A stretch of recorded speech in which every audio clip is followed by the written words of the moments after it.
کہف کہتے ہیں غار کو. سورہ کہف کی فضیلت حدیث میں آتا ہے جو جمعے کے دن پڑھے گا دجال کے فتنے سے محفوظ رہے گا, اس لیے اس کا معمول بنانا چاہیے.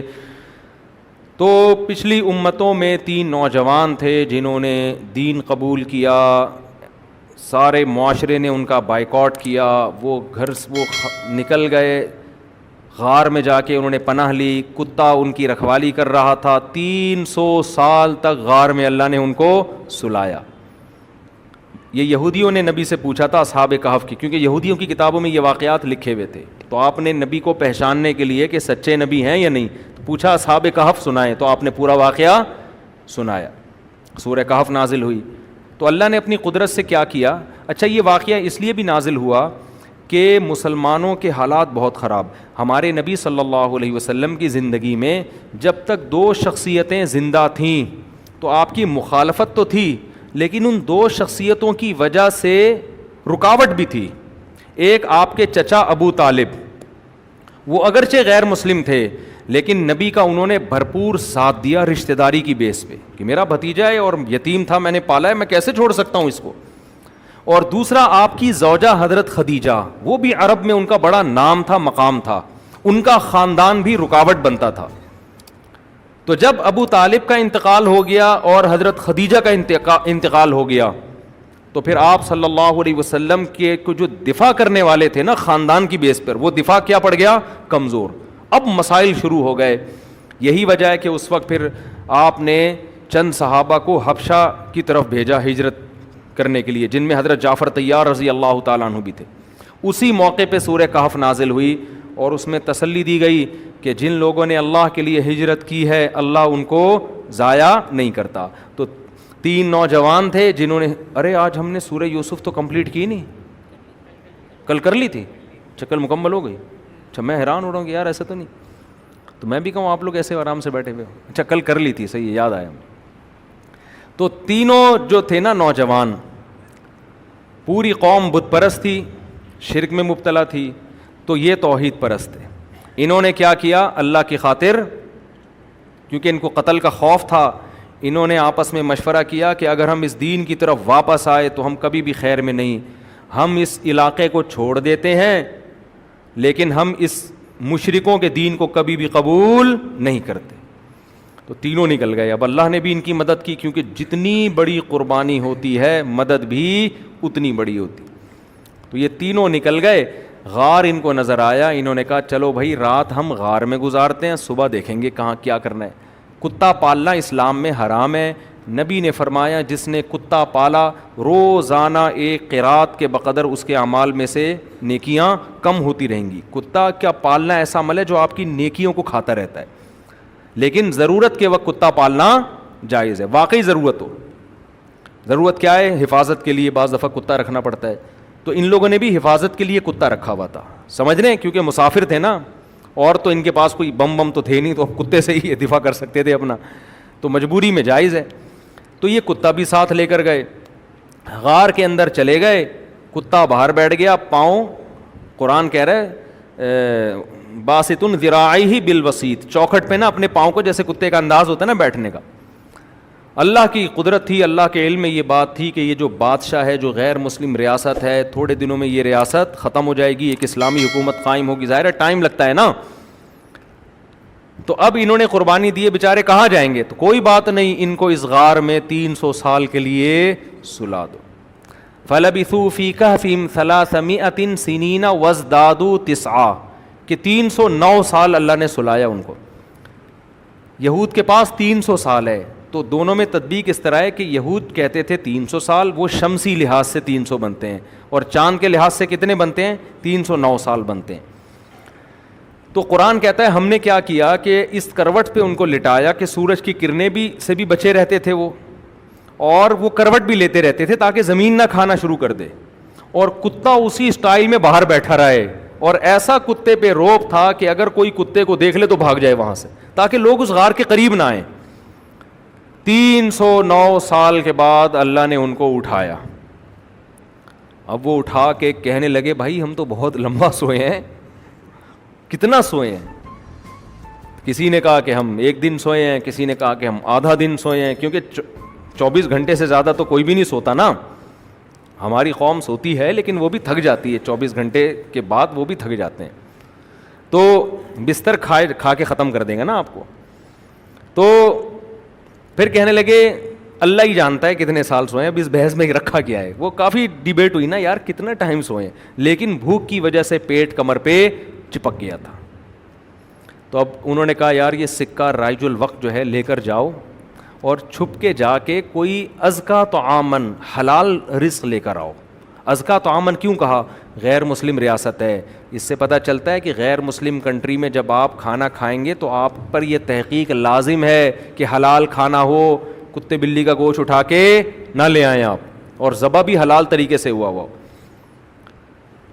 اب وہ جناب جب بندہ آیا ہے نا تو وہ تو سارا آوے کا آوا ہی بگڑا ہوا ہے, وہ چھپتا پھر رہا ہے کیونکہ پکڑ نہ لے, لیکن بندہ ہی نہیں ہے وہ. پھر اس نے جا کے سکہ دکھایا تو انہوں نے کہا بھائی یہ تو 300 سال پرانے سکے ہیں, کون سے زمانے کا سکہ لے آیا تو. خیر جی قرآن کہتا ہے, پھر تحقیق کی لوگوں نے, ظاہر علامات تھی ان کے پاس, ثبوت تھے جس سے یہ ثابت ہو گیا کہ یہ 300 سال پرانے زمانے کے لوگ ہیں, اللہ نے اپنی قدرت سے ان کو غار میں سلایا. ایسے شواہد لوگوں کو مل گئے. تو یہ اللہ کی قدرت ہے. اس میں اللہ نے یہ بتایا کہ میں جب کسی کی مدد کرنا چاہوں تو اسباب کا محتاج نہیں ہوں. بالکل اسی جیسا واقعہ سورہ بقرہ میں بھی ہے کہ ایک پیغمبر تھے, انہوں نے اللہ سے کہا کہ اللہ تو مردوں کو کیسے زندہ کرے گا. فَأَمَاتَهُ اللَّهُ مِئَةَ عَامٍ, پیغمبر تھے یا کوئی بزرگ تھے واللہ عالم, اللہ نے ان کو موت دے دی اور 100 سال کے بعد زندہ کیا. اور پھر 100 سال کے بعد زندہ کر کے کہا کہ کم لبستا, بتاؤ آپ کتنے عرصے تک آپ پر موت رہی ہے. انہوں نے کہا لبست یوما او بعض یوم, شاید ایک دن. بل لبث 100 عام, کہا 100 سال تک آپ پر موت رہی ہے. فانظر الی طعامک و شرابک لم یتسنى, آپ کے کھانے اور پینے کو میں نے 100 سال بچا کے رکھا, اور وہ جو گدھا جس پر آپ سوار ہو کر آئے تھے اس کی ہڈیاں دیکھو وہ چور چور ہو چکی تھیں. وانظر الی العظام, اب اللہ نے کہا اب دیکھنا میں اس کو دوبارہ گدھا کیسے بناتا ہوں. کیف ننشزها ثم نکسوها لحما, پورا ہڈیوں کا ڈھانچہ بنائے اور دوبارہ اس پہ گوشت آ گیا. تو اللہ نے یہ بتایا کہ میں اس طرح سے ان مردوں میں دوبارہ جان ڈال سکتا ہوں. پھر ابراہیم علیہ السلام کا بھی اسی سے ملتا جلتا واقعہ. ابراہیم علیہ السلام نے اللہ سے پوچھا اے اللہ تو مردوں کو کیسے زندہ کرے گا. اللہ نے کہا ابراہیم یقین نہیں ہے. کہا اللہ یقین ہے اور یقین بڑھانا چاہتا ہوں. اللہ نے کہا ٹھیک ہے 4 پرندے لیں, ان کو کسی آواز سے مانوس کریں. پرندوں کو جب خاص آواز سے مانوس کرتے ہیں اس آواز پہ پرندہ چل کے آتا ہے. پھر ان 4 پرندوں کو ذبح کر کے کیما بنا کے ان کا گوشت آپس میں مکس کر کے پہاڑ کے 4 کونوں پہ, چاروں طرف پہاڑ ہے نا, ان پہ رکھ دو. ثم ادعوہن, پھر جس پرندے کو جس آواز سے مانوس کیا وہ آواز نکالیں. یاتینک سعیا, اس کی بوٹیاں اڑیں گی اور جڑ کے پورا پرندہ بن کے دوڑ کے آئے گا. تو یہ اللہ کی قدرت ہے میرے بھائی. بار بار کافر اعتراض کرتا ہے موت کے بعد زندگی نہیں ہے, مر گئے تو ختم ہو گئے. اللہ کہتے ہیں جس نے پہلی مرتبہ پیدا کیا, سورہ بنی اسرائیل میں یہ بھی ہے کہ یہ آپ کو مجنون کہتے ہیں, دیوانہ کہتے ہیں. وقالوا اذا كنا عظاما ورفاتا ائنا لمبعوثون خلقا جديدا, قرآن کا انداز دیکھو. یہ کہتے ہیں کہ جب ہم بوسیدہ ہڈیاں ہو گئے, مر کے مٹی ہو کے ختم ہو گئے, تو کیا ہم دوبارہ زندہ ہوں گے. قرآن کا انداز دیکھو. قرآن کہتے ہیں قل, اے نبی ان سے کہہ دو, کونو حجارتن, تم ہڈی نہیں تم لوہا بن جاؤ. او حدیدن, تم پتھر بن جاؤ. او حدیدن, یا لوہا بن جاؤ. او خلقا مما یکبر فی صدورکم, وہ کچھ بن جاؤ جس کے بعد تمہارا خیال ہو کہ اب تو دوبارہ بننا ممکن ہی نہیں ہے, تم ایسا بھی بن جاؤ. قرآن کہتا ہے اب یہ کہیں گے اچھا اگر ہم ایسے بن گئے, جل کے راکھ کر دیا اپنے آپ کو, کون زندہ کر سکتا ہے پھر. قرآن ان کا سوال دہراتا ہے. پھر قرآن کہتا ہے پھر یہ سوال کریں گے تو آپ جواب کیا دیں گے. قل الذی فطرکم اول مرہ, یعنی قرآن سوال بھی خود ہی سکھا رہا ہے. نہیں آئی بات. قرآن کہہ رہے اے نبی آپ ان کو کہیں کہ تم دوبارہ زندہ ہوگے. یہ جواب میں کہتے ہیں کہ کیسے ہو سکتے ہیں جب ہڈی ہو گئی. تو قرآن کہتا ہے جب یہ سوال یہ کرے نا تو آپ جواب کیا دیں. ہڈی تو دور کی بات, تم لوہا بن جاؤ, پتھر بن جاؤ. یا راکھ بن جاؤ, کچھ بھی بن جاؤ. تو قرآن کہتا ہے جب آپ یہ کہیں گے تو یہ فوراً کہیں گے میں یعیدنا, بھائی راکھ بن گئے تو کون بنائے گا؟ ہندو جلا دیتے ہیں نا, کون بنائے گا؟ اے نبی پھر آپ جواب کیا دیں؟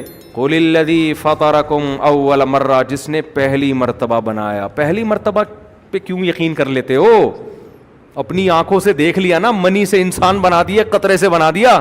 جو فرسٹ ٹائم بنا سکتا ہے وہ دوبارہ بھی بنا سکتا ہے. بلکہ قرآن ایک جگہ کہتا ہے وَهُوَ أَهْوَنُ عَلَيْهِ, پہلی دفعہ کسی چیز کو بنانا مشکل ہوتا ہے, دوبارہ بنانا آسان ہوتا ہے.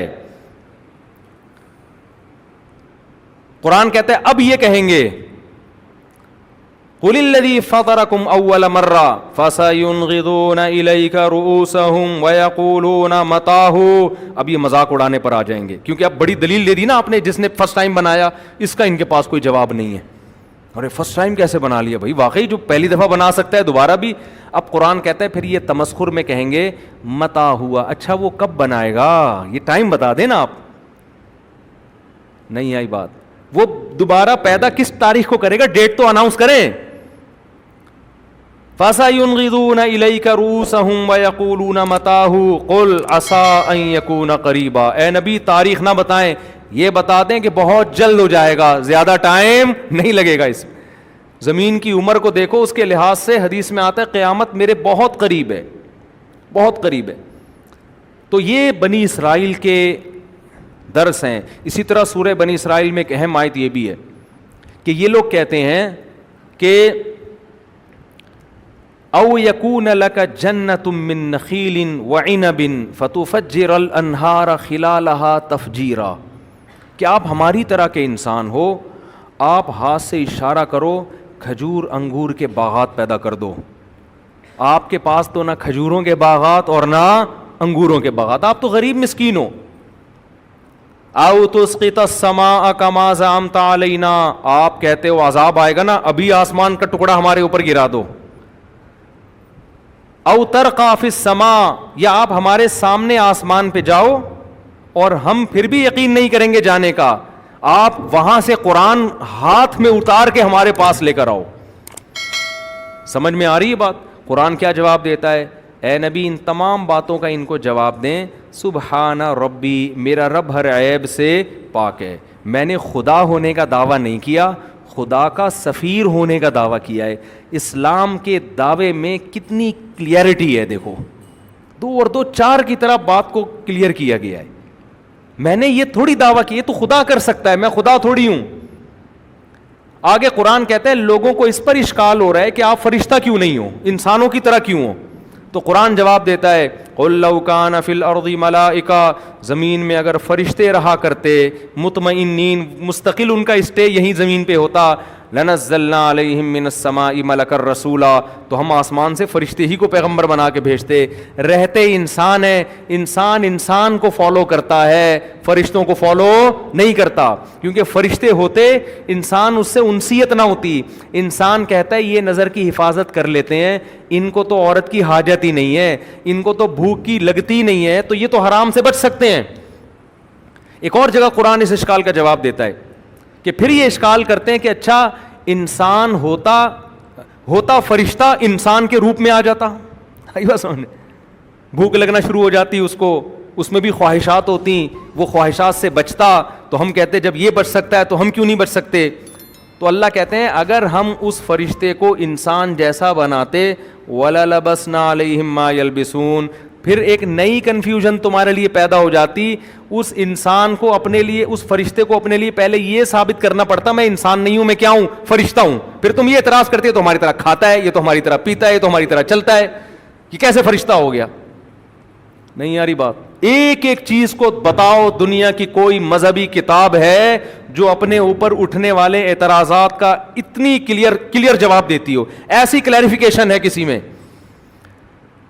کیسے واقعات بتاتا ہے قرآن, کیسے احکام بھی نیچر کو اپیل کرتے ہیں, واقعات بھی نیچر کو اپیل کرتے ہیں, دلائل بھی نیچر کو اپیل کرتے ہیں. اب جلدی سے